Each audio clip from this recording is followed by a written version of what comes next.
जन्मांद्यस्य तोन्वयादित्रतश्चार्थेष्वभिज्ञास्परात् तेने ब्रह्महृदाचदिकवै मुह्यन्त्यत्सूर्य तेजो वारी मृदां यथा विनिमयो यत्र त्रिसर्वं मृषा धाम्ना स्वेन सदा निरस्तकुहकं सत्यं परं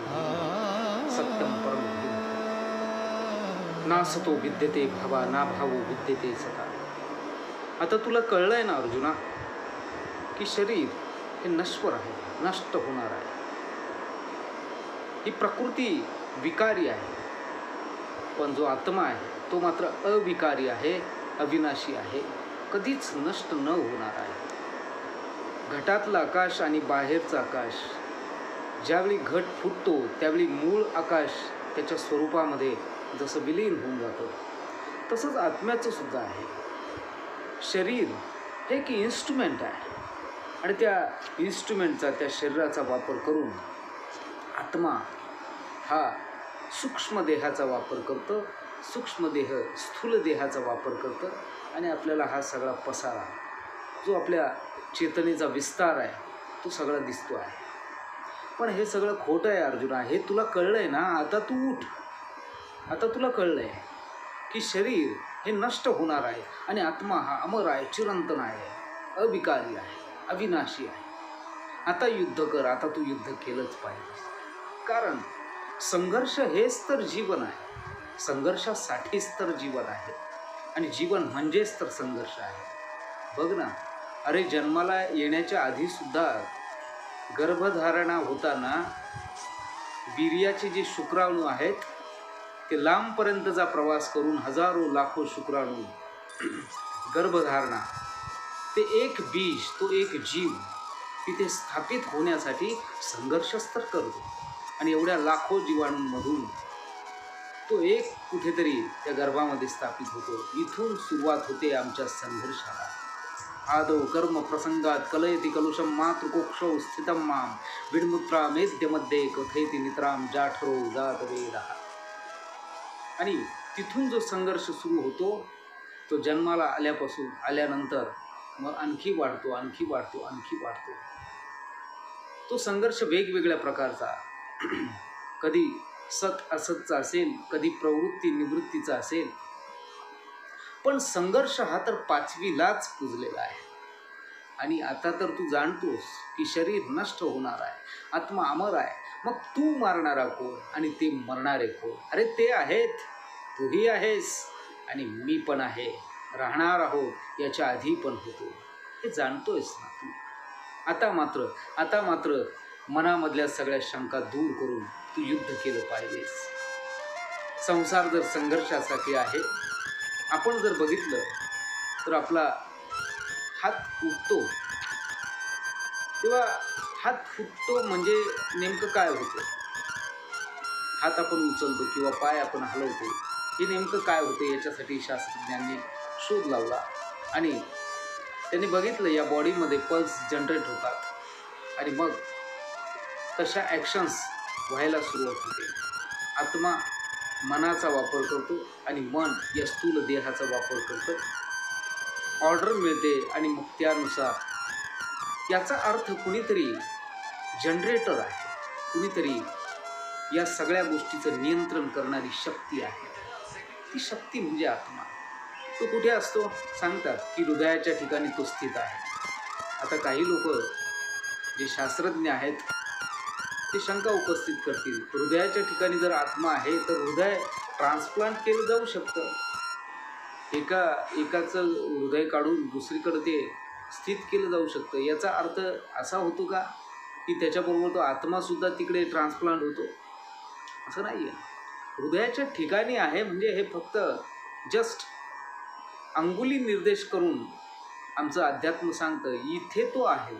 हृदयाच्या ठिकाणी आहे म्हणजे ज्या ठिकाणी आत्मा आहे तिथून हृदय चालू होतं. जसं माझ्या कॉलरचं हे बटन आहे, माझ्या कॉलरचं बटन आहे आणि त्याच्या पाठीमागे गळा आहे. याचा अर्थ माझ्या कॉलरचं बटन म्हणजे माझा गळा नाही, माझ्या कॉलरच्या बटनच्या आत माझा गळा आहे. या हृदयाच्या पाठीमागे हृदयाचं नियंत्रण करणारी जी शक्ती आहे ती आत्मा आहे.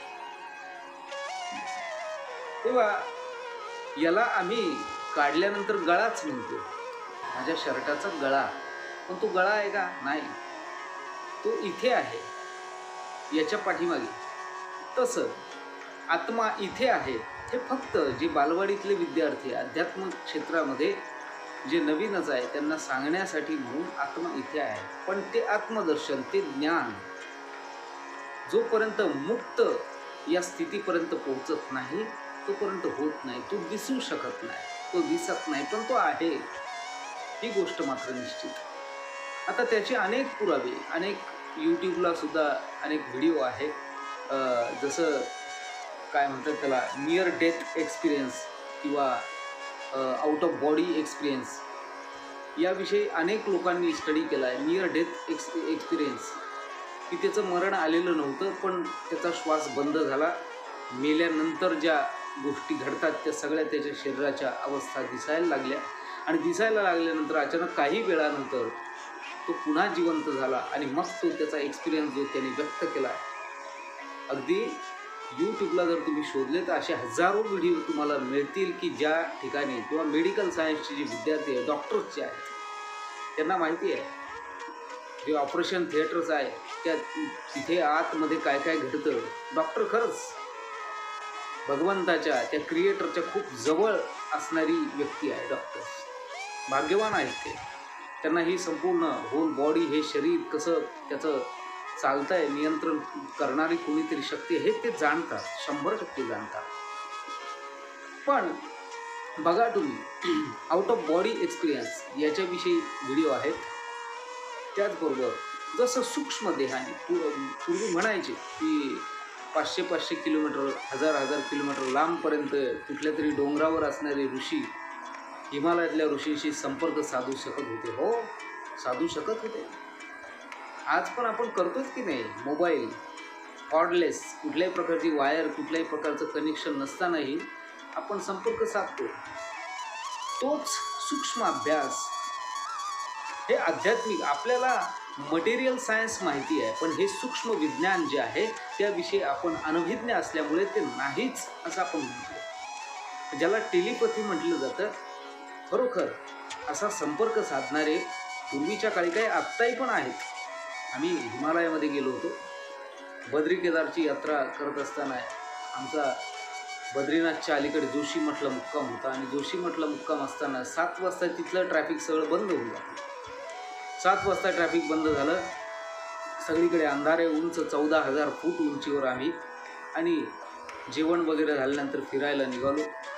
तिथल्या तिथे त्या शंकराचार्यांचा जो आश्रम आहे त्या आश्रमामध्ये आम्ही मुक्कामी होतो. तिथे फिरायला निघाल्यानंतर काही अंतर गेल्यानंतर आम्हाला पलीकडे खोल दरी आहे, आणि दरीच्या आणखी पलीकडे एक उंच आमच्याही डोंगरापेक्षा आणखी उंच असणारा एक डोंगर आहे.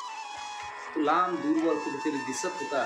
वेळ 7:30-8 वाजताची, आणि त्या डोंगराच्या एकदम टोकावर, जसं डिमर थिएटरमध्ये यूज केलं जातं, हळूहळू तो लाईट दिसतो, हळूहळू तो पुन्हा प्रकाशमान होतो.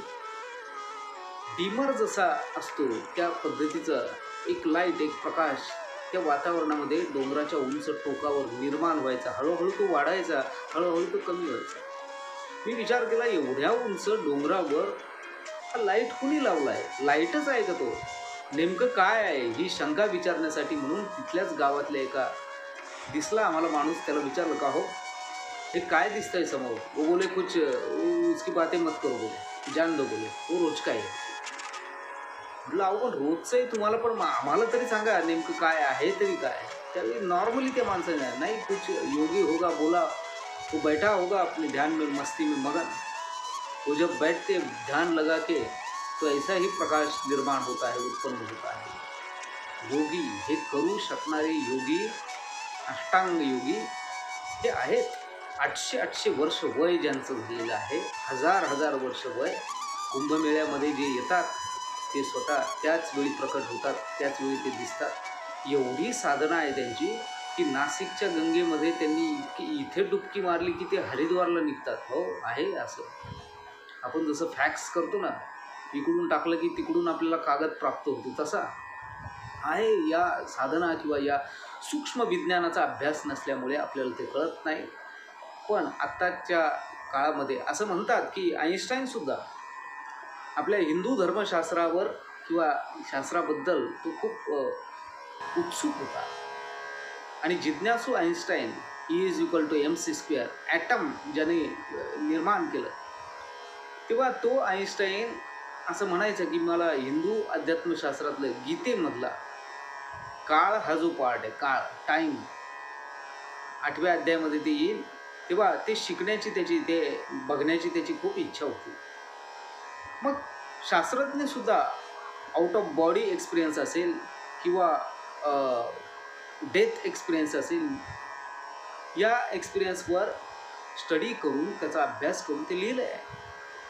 आउट ऑफ बॉडी, आत्मा याच्यापेक्षा वेगळा. कधी कधी ऑपरेशन थिएटरमध्ये असा अनुभव येतो, ज्याचं ऑपरेशन आहे त्याला, की तो त्या बॉडीमधून बाहेर निघाला आहे, त्याला पूर्ण भूल दिलेली आहे आणि तटस्थ भूमिकेतून त्याचंच शरीराचं चाललेलं ऑपरेशन तो बघतो आहे. अशा बऱ्याच पेशंटच्या मुलाखती आहेत. तेव्हा आत्मा हा वेगळा आहे.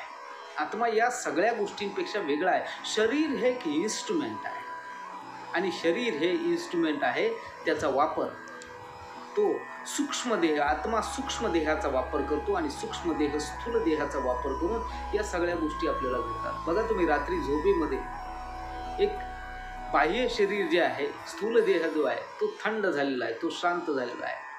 मग अशा वेळी आत्मा सूक्ष्म देहाचा वापर करतो आणि जे जे इम्प्रेशन आपल्या मनावर पडलेले आहे, जेवढ्या जेवढ्या घटना, जेवढे जेवढे चेहरे आपण पाहिलेले आहेत, त्यातून एक नवीन विश्व तो निर्माण करतो. आमचे शंकराचार्य एका ठिकाणी उदाहरण देताना सुद्धा स्वप्नाचं उदाहरण देतात. स्वप्नस्त्री संग सख्यादपि भूषमसतो याच रेतच्युती स्यात् सा दृश्या तद्वदेच स्फुरति जगत् सत्कारणं सत्यकल्पं स्वप्ने सत्यः पुमान् स्यात् द्युतिरिह मृषैवानयो संयुतिष्ठ प्रातः शुक्रे वस्रोपहतिरिति इति कल्पना मूलमेतत्.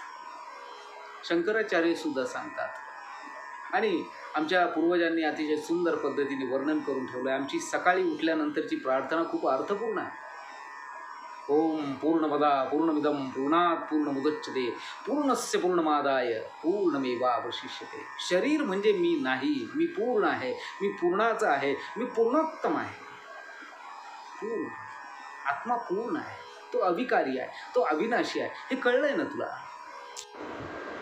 अंतवंत इमे देहा नित्ययुक्ता शरीरिणा अनाशिनो प्रमेयस्य तस्माद्युद्धस्व भारत. भगवंत सांगतात, आता तरी युद्ध करतो. आता तुला कळलं आहे, शरीर हे नाशिवंत आहे आणि आत्मा मात्र अमर आहे. चिदानंद रूप शिवोहम शिवोहम. न मे मृत्युशंका न मे जातिभेदा पिता नैव मे नैव माता न जन्म न बंधू न मित्रम गुरुर्नैव शिष्य. चिदानंद रूप शिवोहम शिवोहम. आणि म्हणून आमची माऊलीसुद्धा वर्णन करते, आणि शरीर जात आघवे हे नाशिवंत स्वभावे म्हणून तू वाझून जावे पंढुकुमारा. हे नाशिवंत शरीर आहे, तू मारणारा नाहीस आणि ते मरणारे सुद्धा नाहीत. या गोष्टीचं ज्ञान तुला आलेलं आहे आणि म्हणून आता युद्ध करणं तू अत्यंत गरजेचं आहे. या ठिकाणी आपण थांबूया. पुन्हा एकदा माझ्या या चॅनलला सबस्क्राईब करा, लाईक करा, शेअर करा आणि बेल आयकॉन दाबायला अजिबातही विसरू नका. धन्यवाद मंडळी.